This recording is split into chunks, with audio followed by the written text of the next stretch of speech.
So I'm pacing myself since yesterday, and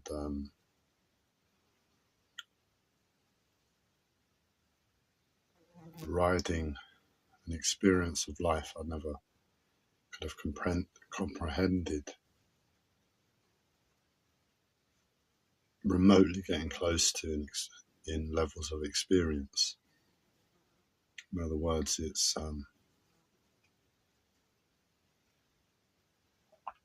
surreal to compare my life now to what I imagine most people could have imagined life to have been in this world when I was born in 1985.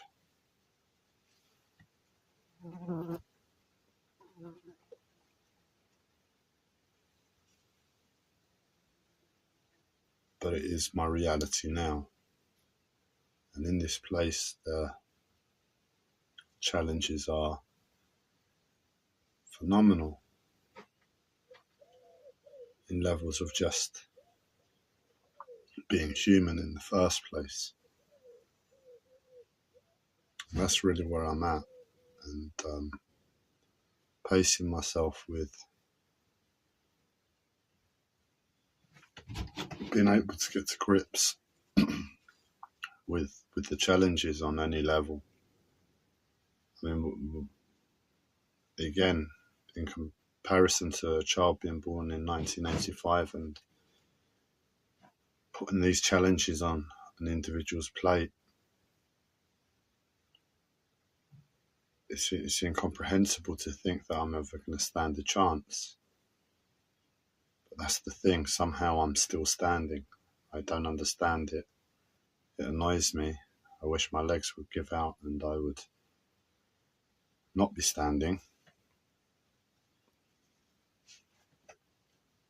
But they still move, just.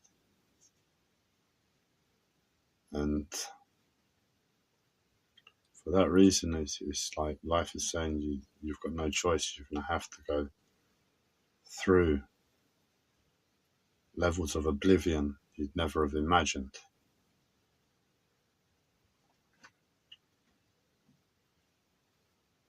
And in that place, the pain of reality, that was the main thing, I believe. It said to me, Gabriel, things are really, really bad. Here's another couple of levels of bad on top, so you know we're serious. Your legs are moving. And somehow, what they've done is, what led me to the oblivion in the first place was all things I had control over to a certain extent. And it gave me something that I've craved as a human being, born in 1985, justifiably, since I was born, or since I can remember.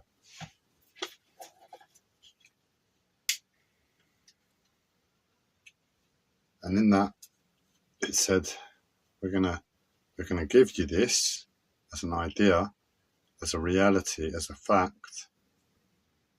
And as soon as we give it to you, we're going to take it away from you. I don't know if that's comprehensible. A few weeks ago, I was given really and truly the same thing again. I've worked all my life for money so I could do good in this world with that money, so that hopefully one day we don't need to use the stupidity of money to live when we have the brain, eyes, ears, a heart and a mouth to communicate with. I've worked all my life and it just got to the realization, Andreas, Gabriel, you're not ever going to be able to achieve what you thought you would in this world. And it came and fell in my lap. the way to get £1 trillion thereabouts as an idea. So in other words, it's given me the idea, £1 trillion idea, that for myself I don't question its authenticity, its potential, as much as there's a bit of work to do to get that £1 trillion, and that's what I question more than anything. Can I do that little bit of work to get that £1 trillion? But it's the same thing.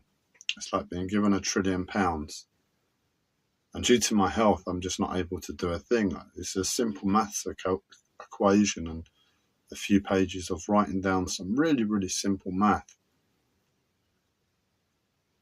And with that math, I'm aware of the potential of what it holds. And within that, I'm looking at least £1 trillion and many, many revolutions for humanity. But I can't do it. I've not been able to sit down and just write it down. That's the first step. And life did it the same thing to me again, to a whole new level. It fails to, in this moment, compare, but I'm not entirely clear within my mind to make a coherent decision on if it really is that bad, if it really is that much worse. All I know is what £1 trillion means in terms of attachment and pain to a human. And when it did it to me again with this other thing, I know to my ignorant childlike self what that meant, and the pain I've been through in my life, the energy I've given that as a result of just being human and being born in 1985 with the family that I was born into and the friends I was bumped into, what it means. And the pain that the second will induce on a human being.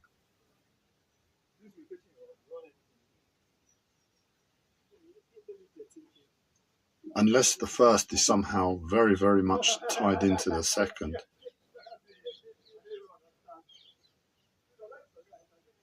It's just non-comparable. So if you can imagine, we're talking about healing the whole planet with £1 trillion. That's all I wanted money for. All right, I like technology and I like to have a few nice shoes and not be well off, but just not live in poverty, sort of thing.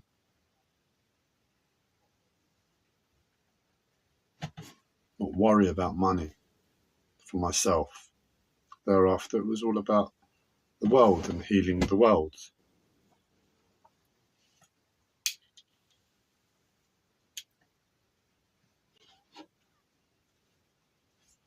And the second one, which is more selfish, trumps the first. So the first one, when it came, because of my circumstance in the present moment, the oblivion, the terror, it was like that £1 trillion takes a little bit of work.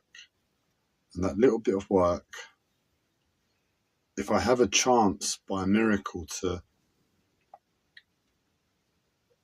get that £1 trillion rolling, I'll take it, because I know with that money I could heal myself from this condition. It's just a case of if I'm ever going to get it. So I didn't really think about it or feel bad about it. It just has sat here as an idea. But in truth, it half killed me.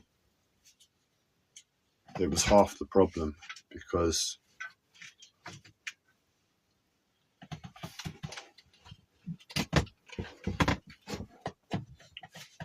I was fighting for my life,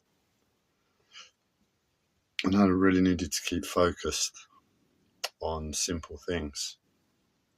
And instead of staying focused on simple things, I got given £1 trillion if I could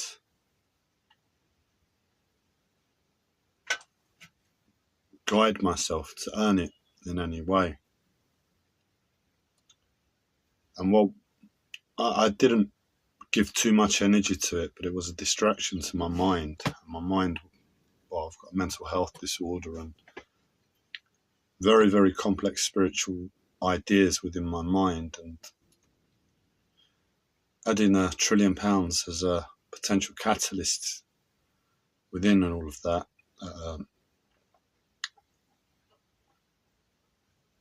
time when I'm very weak and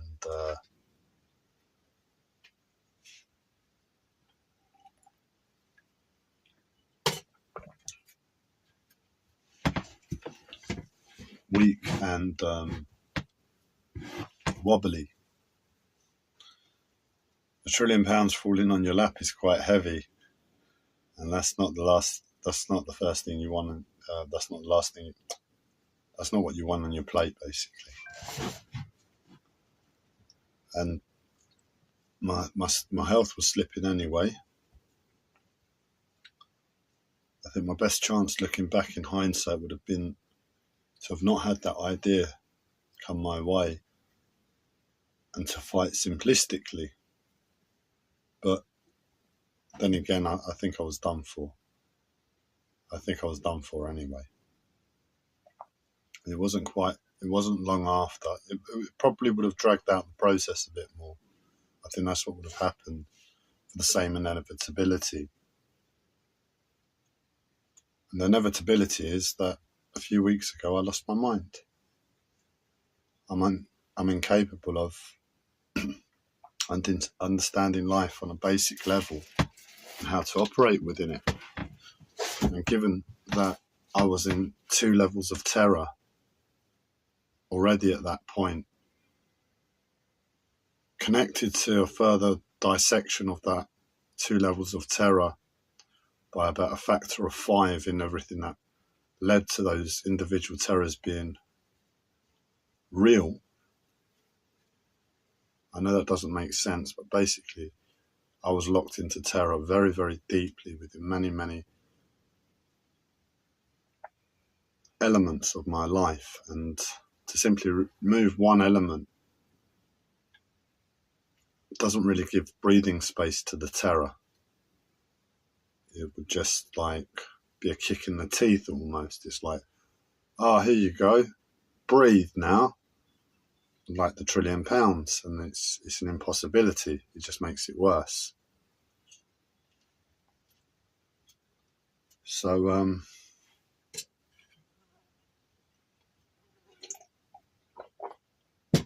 I was on the verge of losing my mind, and there was an option to just try something, because losing my mind, it wasn't feasible, it wasn't possible. It's like I was in a state of fight or flight, and within that place you're so attached with the energy that you've given. It's almost like if you fail, that's it, you're dead, because the problems were physical as well and mental. And at that level, when you know your body, you can be honest with yourself and say, if I don't come good here, I am scared for my life. So I had no option but to twist and try another option.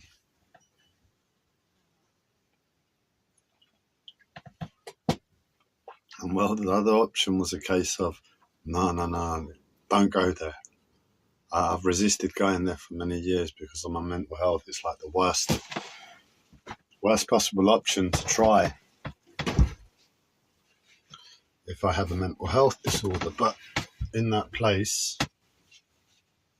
I'm done anyway. I've got nothing really to lose to just give it a go, to try. And I tried. And the inevitable has happened. The worst, almost seemingly the worst possible way that trying could have happened, has led to a place of even worse oblivion. So oblivion was some time ago, and now I'm like, where's oblivion again? I'm so far into oblivion or beyond it.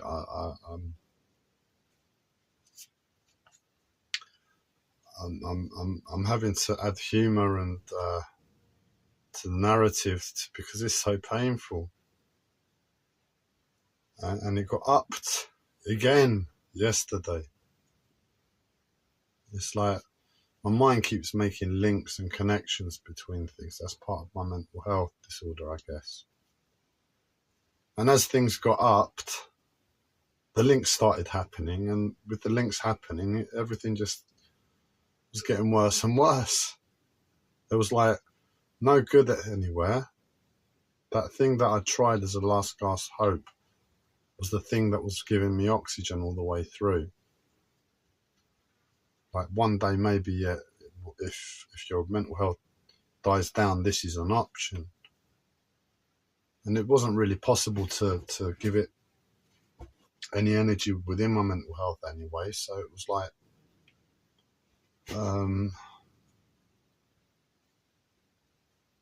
life. It was my life.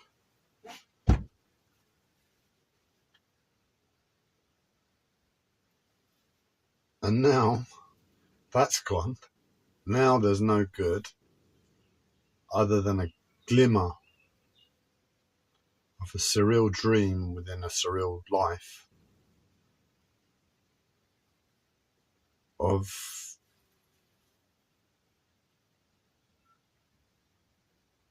hope.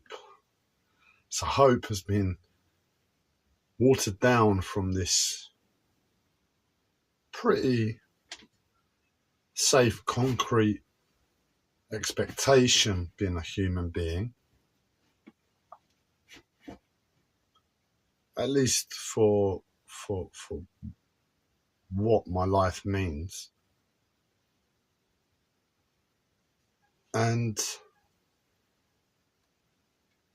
that's been watered down to this vague hope of something bigger, something better. The something bigger and better isn't quite as real. I mean, to be honest, it half is real. I know that doesn't make sense, but in terms of reality, to being born in 1985, it's not real at all.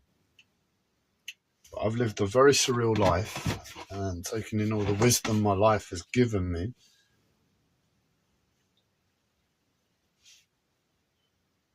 I can see it being as a good chance. So what you really need in this place, more than a good chance, is definition and certainty, as much as certainty as possible.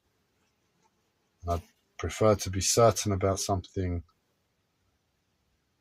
less as hope, rather than be less certain about something that would give me more hope. If it came, it would be better if it came true. So in other words, the humble decision gives more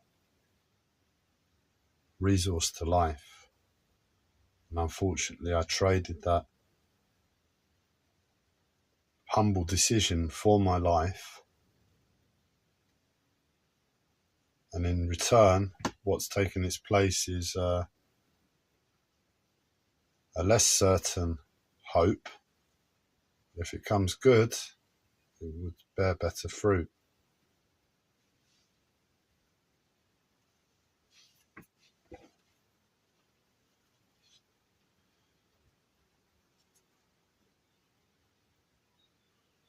And that's kind of where I find myself. And yesterday,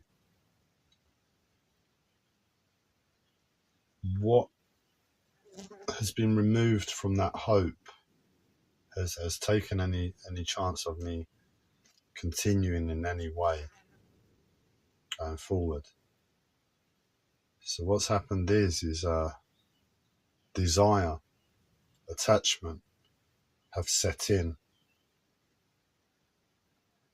And that's where I'm pretty much rooted at the moment, desire and attachment. And I can't do a thing about it. It's just like I'm witnessing all of these things happening to me. And there's nothing I can do. I don't want to venture into desire. This is like a downward spiral right here. I know it. But what I guess I'm doing is riding this downward spiral as slowly as possible, as honestly as possible, given everything. Unfortunately, I have to take this unfortunate next step in the downward spiral and admit the attachment, admit the desire, admit the powerlessness within it. And with that desire, and with the already troubled scenario and context that was my life, I have to act upon that desire. And that's what I mean has been removed, that element of control. Because the way I structured my life to my mental health was utter control to what I can do. My battery is about to die, so, oh no, it's 9%, rather, it was 1%. I structured my mental health to my life to give me as much strength as possible, because that was all that mattered, getting control of your mental health. That way you can be a part of the world and you can see what space there is for whatever life can be found in that space.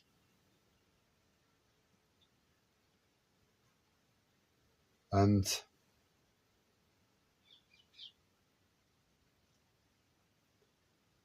now that's been taken to the level of desire, and desire, there's no strength. And all of that strength for all of those other things that I did have just crumbled because I'm weak in this one area. And because where this one area has found me in that journey, it's at the forefront of my mind. And I can't shake it. And for that reason, I'm basically broken to how I would like to be able to operate within my mental health for safety. I mean, it's not the end of the world, but it's just really not a good place to be. So,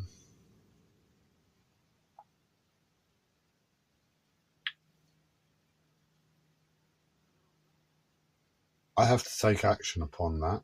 And what it looks like is I'd given everything from the perspective of a logical mind to maintaining an accurate approach to dealing with my problems. And this final thing pushed me over the edge. I was falling over the edge anyway. And maybe it's a good thing saying it like that, because if I'd fallen over the edge, I'd have gone insane to the situation and I would have been doing really, really silly things right about now. But instead, where I've been pushed over the edge with a picture, with this last gasp hope, everything that's forming that over the edge is in the image of this picture. So at least I have a reference going into a place where it would have been almost certain utter insanity, entering insanity from a place of sanity. That's where I'm at in terms of mental health management. I've given everything. And on the other side, where I'm entering insanity in the pursuit to maintain sanity, at least this other thing that I decided to go over the edge this way with has given it structure. So the insanity has a structure. Now, if I take all of the wisdom my mental health gave me up until that point where I was falling over the edge and apply that to this, given I have a reference of a picture, I have a shit chance in maybe just not doing silly things. That's all it really looks like at the moment. But yesterday, the scenario that said don't do silly things, but you're going to have to do some things that just don't make sense to normal people, which is really okay as long as I'm not doing anything inappropriate to people, said, right, Gabriel, that desire thing, we're going to start tugging the pull strings on it. We're going to start making you dance. And it's making me dance. I've had to up a gear, put level of seriousness back to high,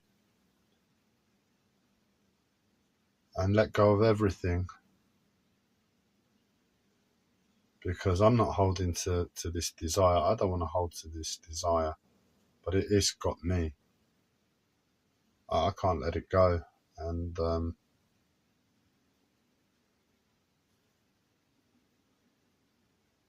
I'm allowing myself to be pulled. My legs are moving like they're dancing. Like one of those dancing puppets at the moment. I think I've got the Godfather. I've just been rechristened or something. But it is what it is, and I've got to get on. A level of focus has been returned. Strange that I enter a place of insanity, and it is insanity, and it gives focus. Kind of puts 1985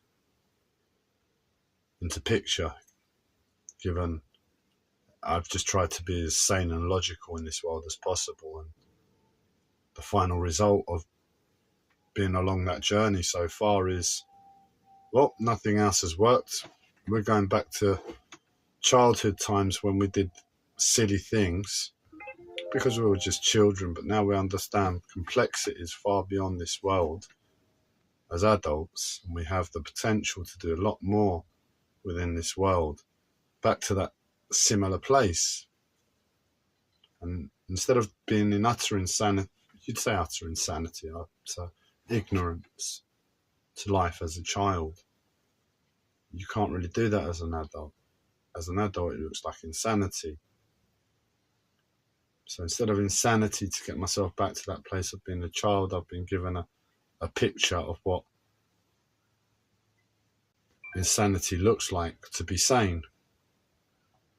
And for that reason, it's foot down time.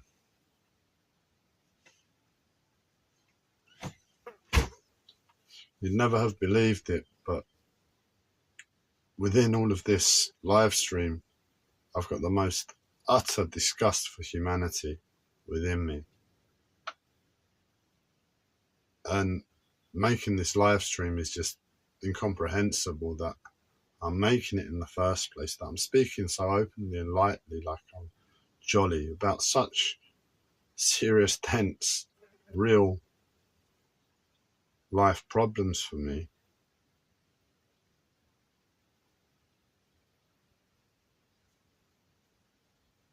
Acknowledging, for all intents and purposes, I've lost my mind to this world. That's what's happened. I've not lost my mind to myself, but to this world it's been severed.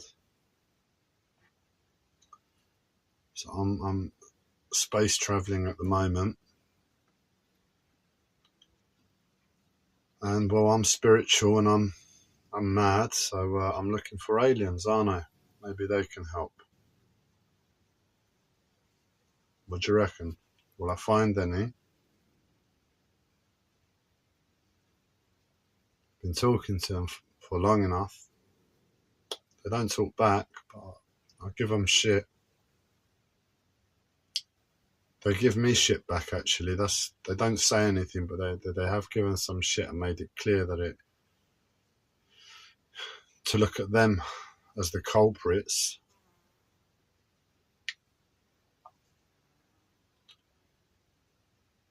Now I've got my spacesuit on, maybe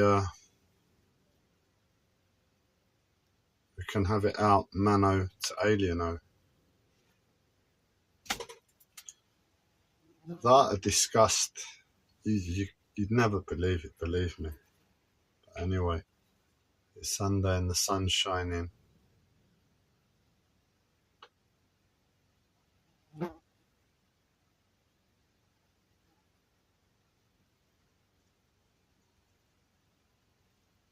I'll leave you to enjoy your day.